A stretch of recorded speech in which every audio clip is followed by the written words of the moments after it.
Welcome, everyone. Welcome to our 21st meeting of the 46th year of the Rotary Club of Dublin and Worthington. Today's invocation and Pledge of Allegiance will be provided by Frank Dunbar. So Frank, you're on. Unmute. All right, Frank. Unmute, Frank. You're still muted.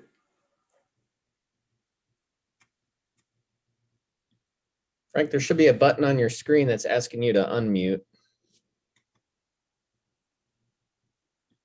Or at the top of his picture.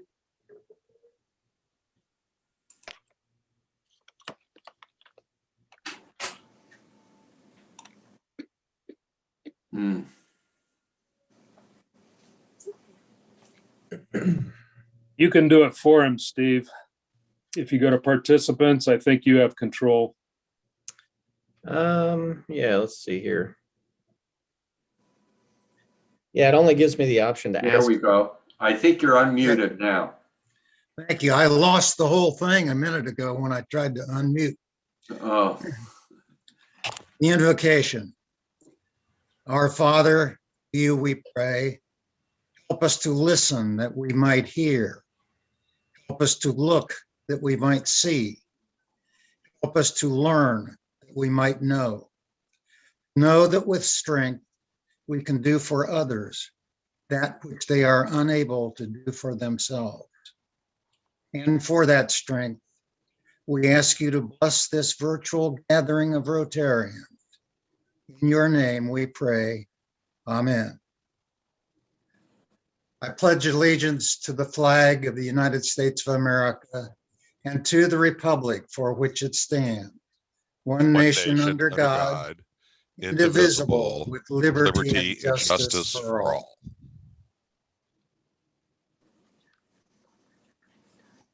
thank you, Frank. I You are appreciate welcome. that. And welcome all. President-elect Steve will introduce visiting Rotarians and any honored guests. Yes, we do have a visiting Rotarian, Wolf Lant, our assistant governor. Let's do the one clap welcome. So on the count of three, 1, 2, 3. Good morning, everybody. Good afternoon, I guess. Thanks, Wolf. I don't see any other guests. So we will go into Happy Dollars. And I will start by saying I'm happy that I saw the forecast next week and we're supposed to be above freezing, I think, all next week. So I'm looking forward to skating by, not being able to have to snow blow my driveway. Happy for that. Who else has got one? I have a happy dollar. Do it. And Wolf, I'm glad you're on today because I played in the Dublin's Polar Bear Golf Open 2 Saturdays ago. And it was actually a lot of fun. Anybody that's a golfer should consider it for next year. It's a lot of fun. And I bought a $20 raffle ticket and walked away with a set of golf clubs. Wow. Oh, Teresa won the grand prize, so thanks for playing, and I'm glad I went to you. Thank you. I have $5, $5 happy dollars. Joan and I on I guess Monday celebrated 63 years. Oh, my. And actually the interesting thing is that 63 years ago we were snowbound in Philadelphia. And we were snowbound in our apartment because somebody did us a favor. They stole our car. We were supposed to go to Washington, D.C. So they stole our car, which we recovered. But anyway, while we were snowbound in our 3rd floor apartment in Philadelphia. So $5. So was your car this time in the garage, Abe? Well, this time we're in the garage. This time our daughter and the son-in-law, just our son-in-law comes and does the driveway. I always like to do the ruts in the driveway and show how my strong manhood would just drive on the rut, but that's okay. And the damn Very phone good. is a yeah. phone ringing, Someone's phone is ringing. Please mute yourself. And Steve, I have a bundle of Happy Dollars. I've got 10. The first, if you go to my grandson, who finished up his year and was recognized as the team captain to swimming. And in that meet, he ended up qualifying for districts. And he got an announcement this week that he's not only accepted, but he is going on to Ohio Wesleyan to swim. So he's doing quite well. My granddaughter finished second on the freshman team for cheer this week. So that was terrific. And then, of course, the Buckeyes have miraculously worked all the way up to number 4 and pretty good. I hope not to jinx them here. So I'm a pretty happy guy today. Pretty great. Pretty great all the way around. I guess I will go. I don't know how many Happy Dollars. I'll just put in some. Yesterday I live in Clintonville, and one of my neighbors had already shoveled my sidewalk and steps before I actually woke up. And the other neighbor took a break from teaching Ohio State online and salted my sidewalk and my steps. So I didn't have to do anything. It was very awesome. So I was like, this works. So thank you, neighbors. I also am very happy that the library is open to patrons right now. So that is good. Got a snow day yesterday, so that was also good. I am actually sad though. My sister does not have power. She lives in Texas. My sister, everybody in Oklahoma and Texas, just pray for all of them because they're getting hit hard and with weather and basically temperature, because it is colder in Oklahoma City where my sister is, or my niece is, than it is in Alaska. And their pipes are freezing. There's no power. So everybody just pray for them because, yeah, we got ice, but we didn't get as much as they did. So, but happy that they're still at least, doing what they can do. Yeah. Fantastic. Jim, I'll turn it back to you for announcements. You are muted.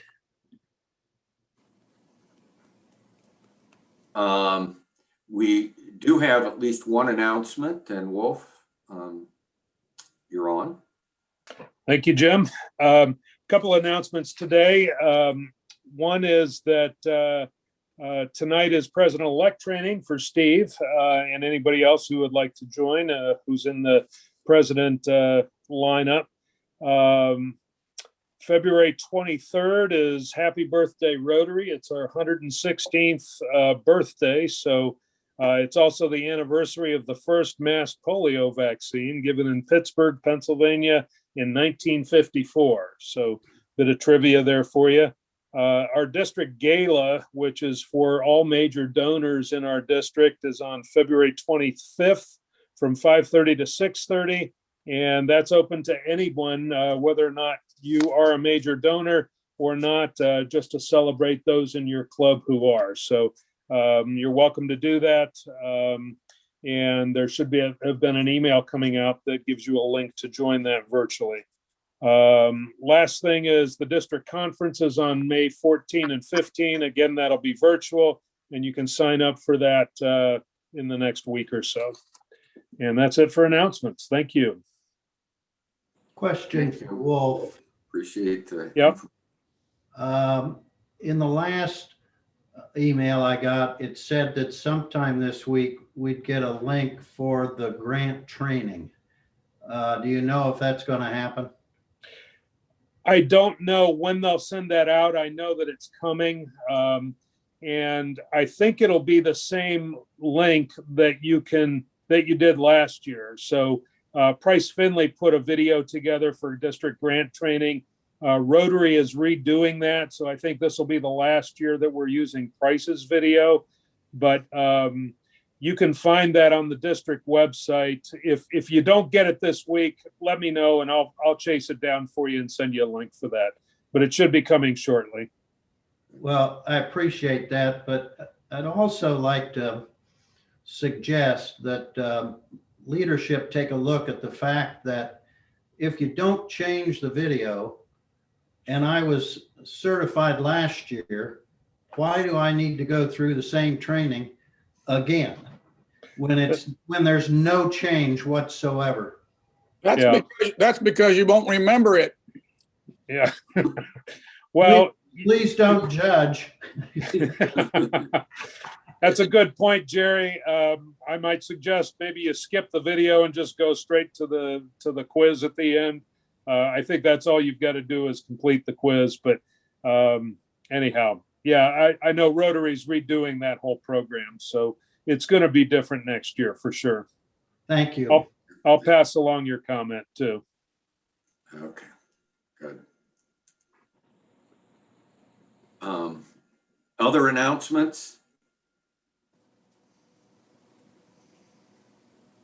Okay. Why don't we now move on to our speaker for today. Zach will, in fact, be introducing our speaker. So, Zach, you're on. Hey, everyone. Good afternoon. When Joe mentioned to me that he was looking for speakers for our club to be featured, I here at the auditor's office, we work quite often with the Franklin County Dog Shelter. We do all the dog licensing in the county, and I can't say enough great things about Director Kay Persinger. She's been amazing to work with. We're so proud of all the work that they do over there. I have both of my dogs are from the shelter. This is her second time as director. She's been back and forth to Arizona. She went to college in Arizona. She was director, and then she was animal control in Arizona. And then this is their second time here in Franklin County. So we're happy to have her back. And she just really does great work. Her staff over there is amazing to work with.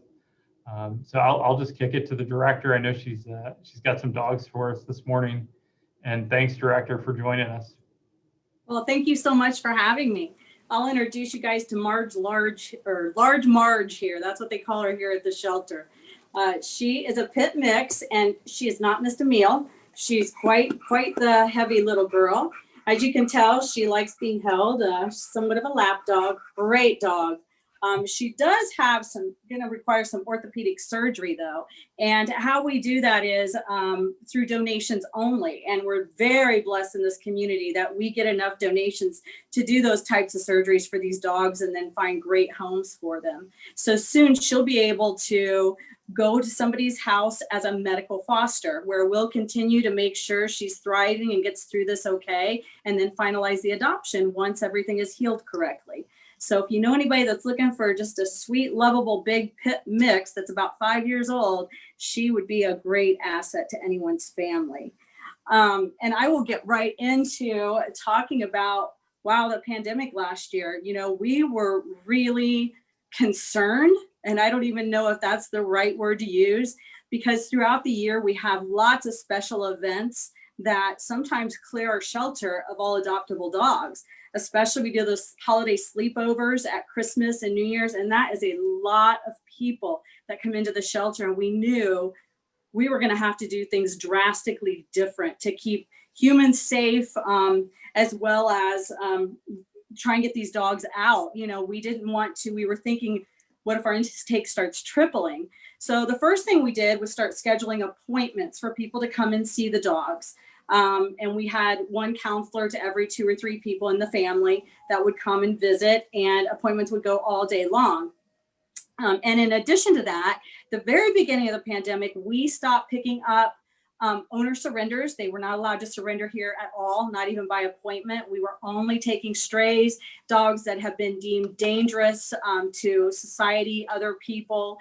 those types of cases, because we definitely want to keep our community safe. And about 3 months in, or 4 months in more to the pandemic, we started realizing the community was really stepping up to the plate. And these dogs were finding wonderful homes. And a lot of people still just, thought about fostering. So we immediately opened up our foster program.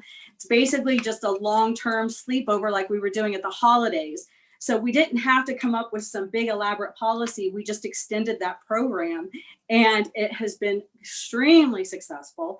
So at that time, we were able to go ahead and take some of these owner surrenders in. And the owner surrenders generally come from people who are moving. The dog has some medical issues they can no longer take care of.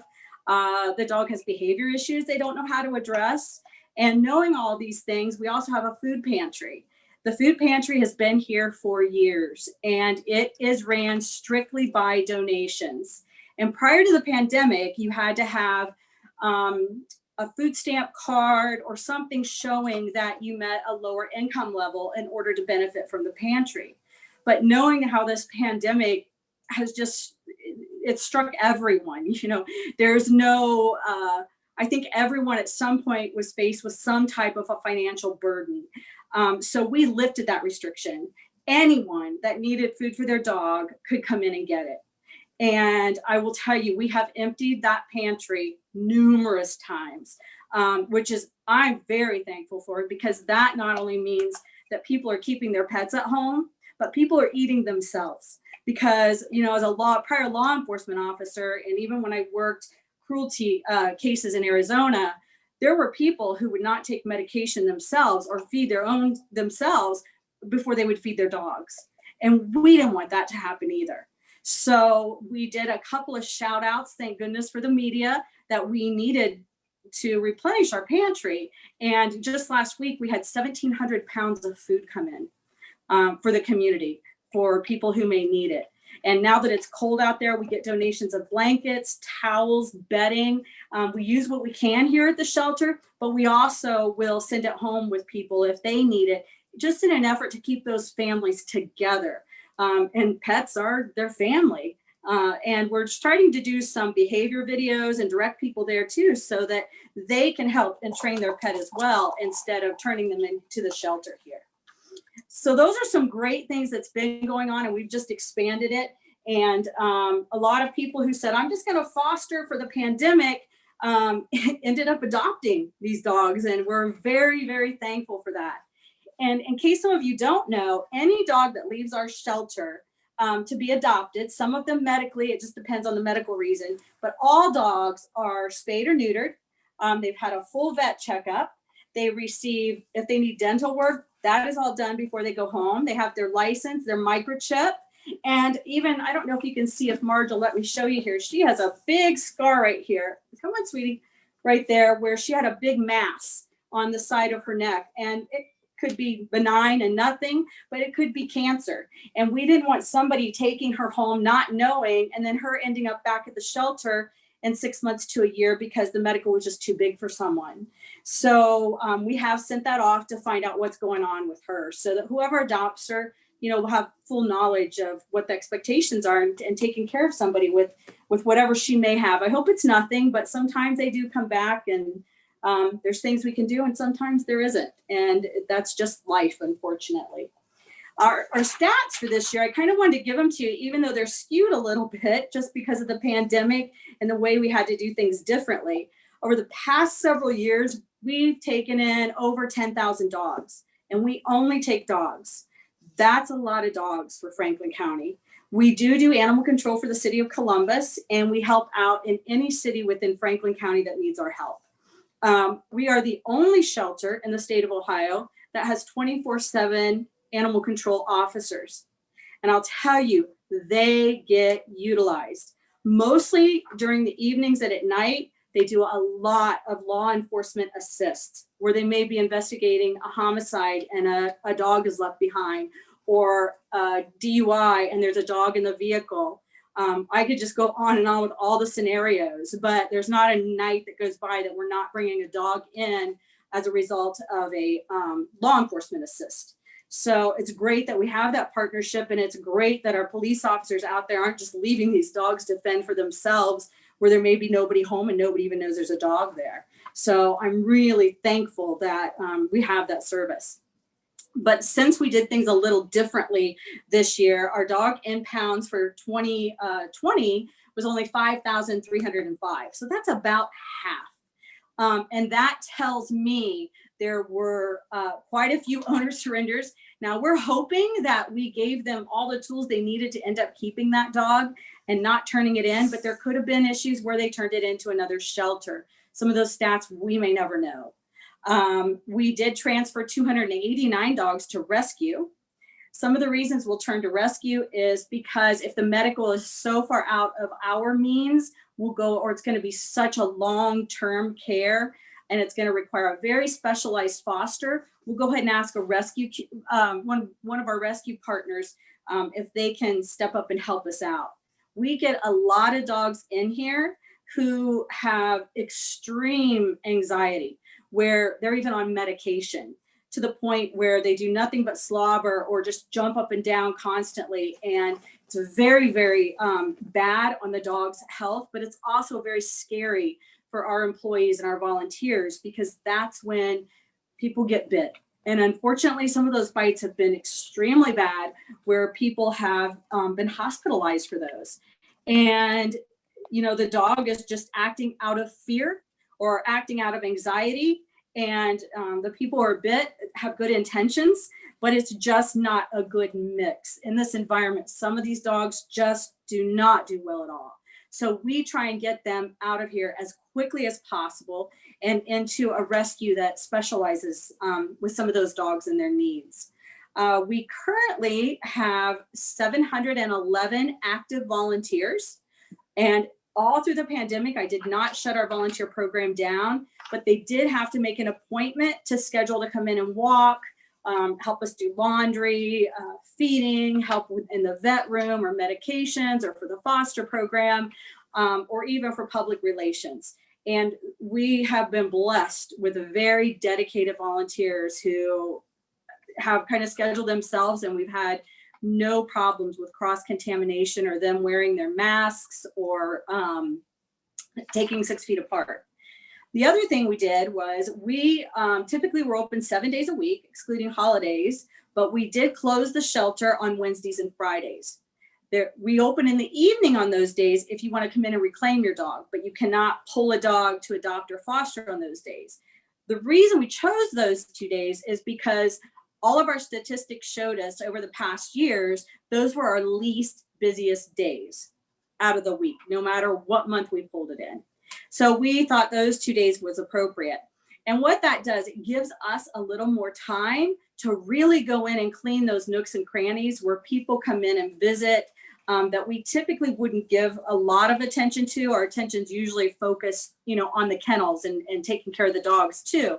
But it gives us more time to do some enrichment activities with the dogs as well on those days. So it's worked out very well so far.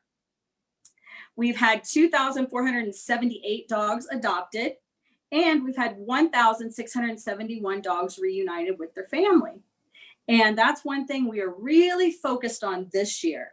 And we are trying to find ways, and we had a drive-through clinic not too long ago that was very successful in vaccinating and microchipping dogs. It's the law that they have to get their license, and if the license is on them, we can find you. But oftentimes when we find a dog stray, there's no collar, no license. We don't know if they got out of their collar or somebody took it off or they lost it. But a microchip stays with them forever. And it can be re-registered just through your computer system. And anyone in the United States that has a universal reader can read the chip and make a phone call and reunite you with your pet. So that's really a big goal of ours this year, going into 2021.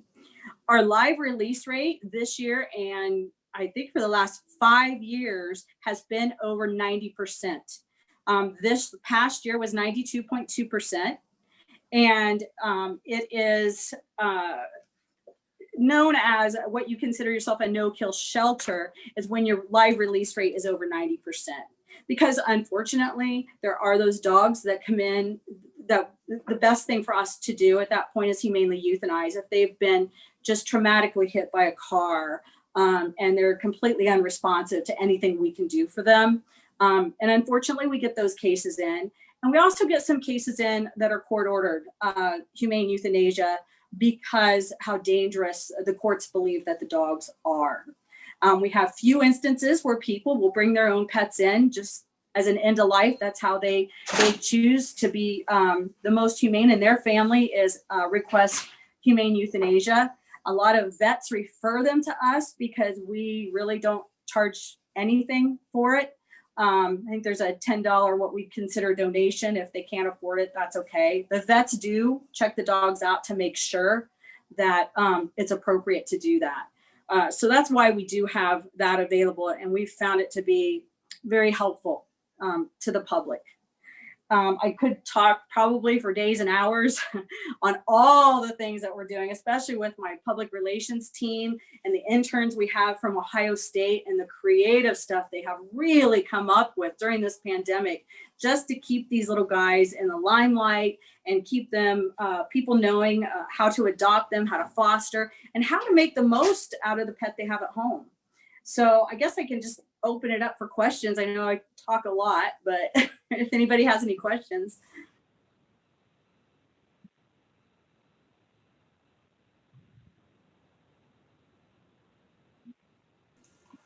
I have one question. I have a niece that just moved up 2 weeks ago from Atlanta, who volunteered as a foster parent, and has a new dog with her that she brought up with her. It's doing fairly well, but still pretty anxious. But she may be interested in volunteering. Do you have volunteers that come into the shelter and help out on a regular shift type of thing? We do. We still have people that come in. If she's interested, she can go to our website. There's tons of information on there about what all the volunteer opportunities are. Right now with the pandemic, they just have a schedule. They can go on and schedule themselves wherever they see an opening. And there's different types of training they can do online. We have orientation that we do via Zoom now online. And then of course, there's definitely some hands-on training, just because that's how you learn the best, especially when you're dealing with some special needs dogs. So we would encourage her to please, if she's interested, come around and have a visit and go on the website and search around. Thank you.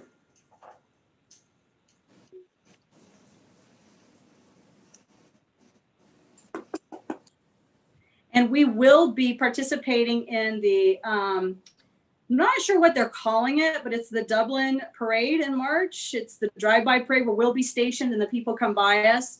We've participated in the years past, going through and taking plenty of our little furry friends here and putting hats and everything on them. And it's been a great opportunity for us. And this year we're going to again, so. So Kay, how is the dog shelter funded?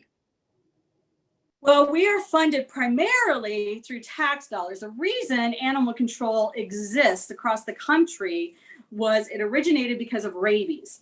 So they wanted to make sure that all dogs had their rabies vaccinations, and the rabies tags coincide with the dog license. And any monies brought in from the rabies fund, in theory, at one time was enough to generate the revenue to kennel and feed the dogs and also hire a dog warden. But, you know, since that law was enacted hundreds of years ago, our society's changed. Dogs aren't just dogs. They're part of our family now. And the expectations in shelters have risen. That money that goes into that fund no longer can entirely support a dog shelter. So we are supplemented through the general fund. And we're very gracious to our commissioners that they have allowed us to implement the programs we have so that we can save as many dogs as we can, and we can keep as many dogs as we can with their families. And the other part of that is through donations. If it weren't for the donations, dogs like Marge here may have to be humanely euthanized because she's got some serious orthopedic things going on with her back legs. But once those are fixed, she still has a life left in her, plenty years, and be a great dog for someone. So we just get monies and funding various ways throughout the community.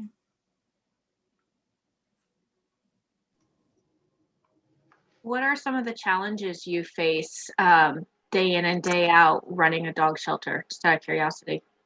One of the biggest challenges I face is, I guess it would be others' perceptions, and some of the rescues and people just not having a full understanding of what it is and why we have to do it, especially when it comes to humanely euthanizing a dog, especially when it's behavior issues.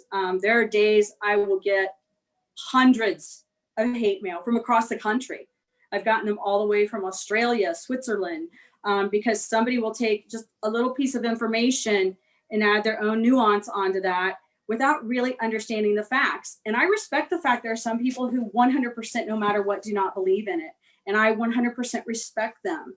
But I explain to them when I'm given an opportunity, many years ago, I had a cat. She was 22 years old and very sick. And my vet said, it's time, and I couldn't do it. So I remember taking the day off, sitting there with my cat, and that poor cat suffered as she passed. And I will never in my life do that again, ever. And that's just a personal journey I had, that I know when we make that decision, it has to be in the best interest of the animal and the community. We're also taxed with making sure our communities are safe. And I'm sorry, some of these dogs that are older, we've sent them to trainers or have professional trainers come in here and take a look, and we just cannot put them in a place where we believe they would be safe entering our community. And those are challenges that I face on a daily basis from people out there that have no idea. This is one of the cleanest, best ran shelters in the nation. I have been through many, and we are extremely blessed with a community of people and leaders, even my supervisors, that love dogs, and they understand the bond between animals in the community and animals and their families, because there are a lot out there that do not have the same means that we do. So that's something I struggle with daily here at the shelter.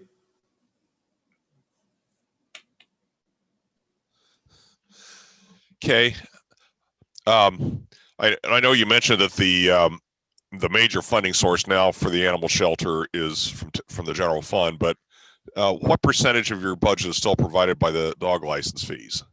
I don't have it in front of me, so I'm going to guess it's roughly around 35 to 40%. And that's a good year. That's with everybody licensing their dog, and everything in, renewing their licensing. But we could not do what we do without the donations and the help of the general fund. Right. But it is still important for people to pay that license fee and renew those, right?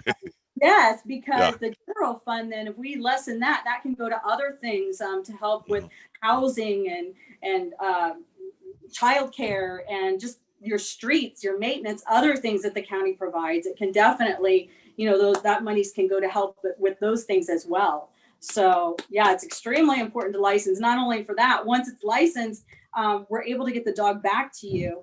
Right. When I talk to our prosecutor, they sit there in disbelief sometimes when I explain to them. Sometimes we'll have a dog in here. We have 4 people coming claiming it's their dog.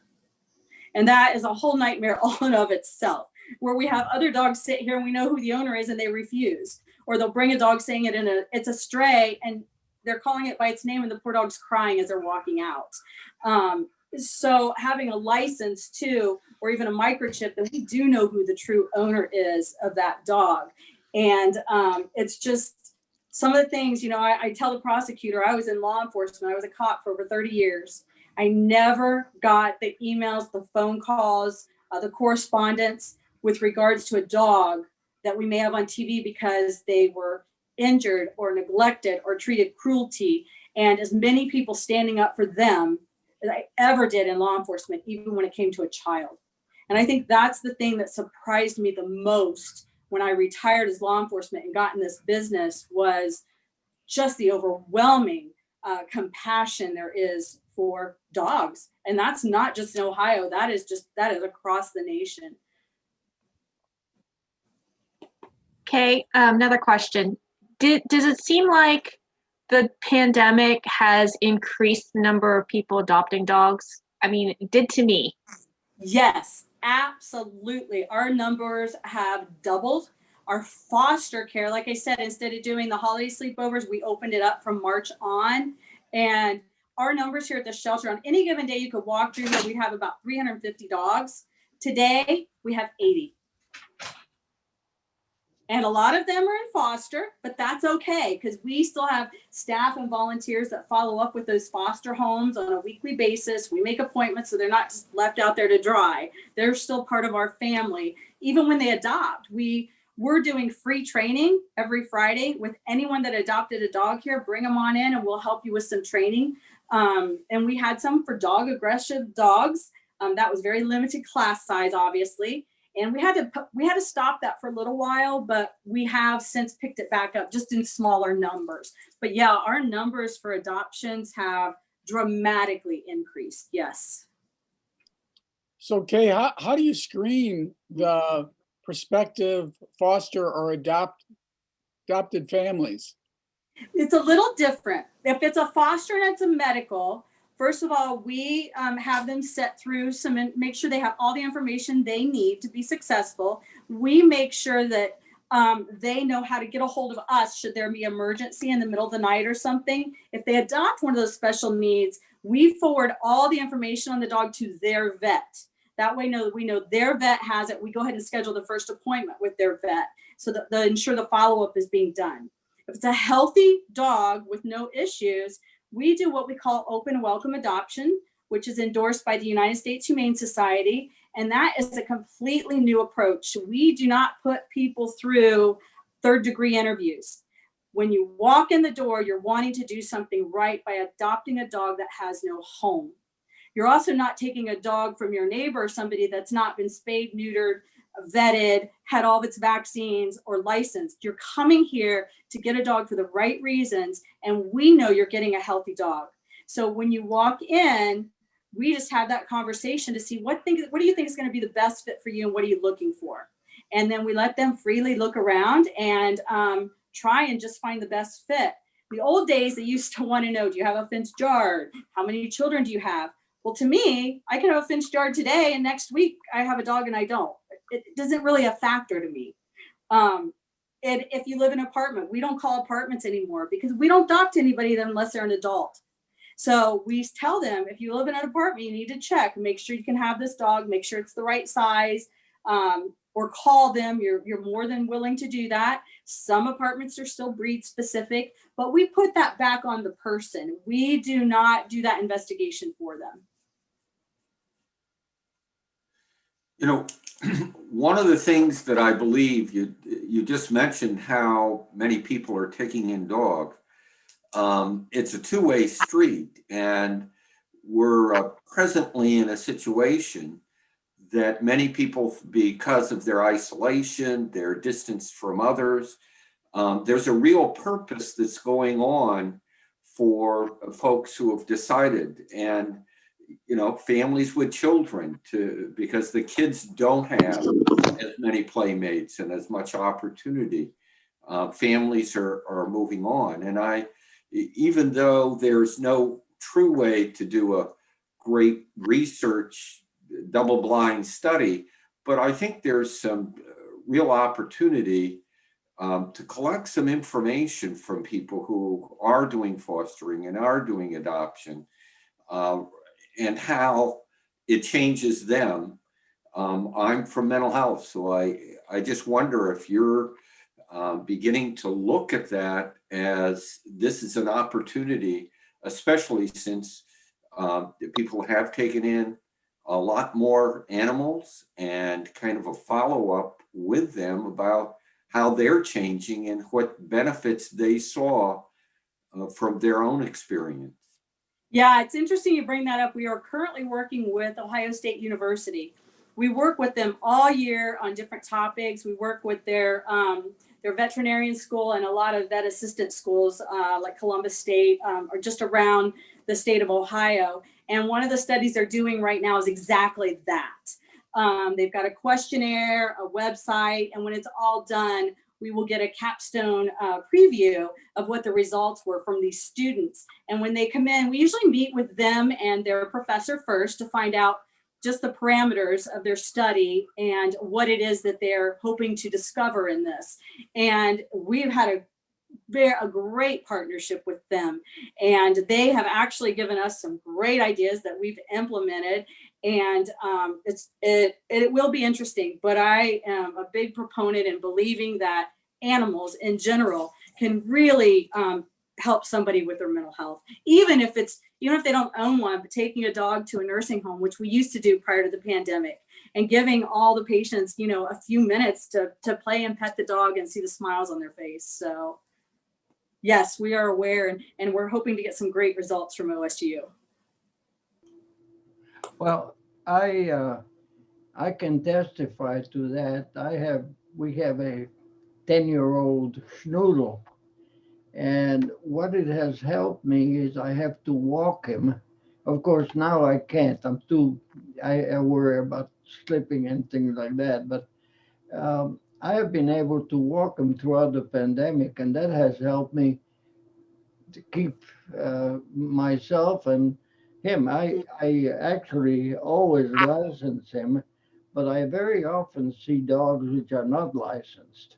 I mean, there is a large number of dogs that I see walking, and on the Facebook pages I have, they always find a dog. He has a collar, but there's no information, but so on.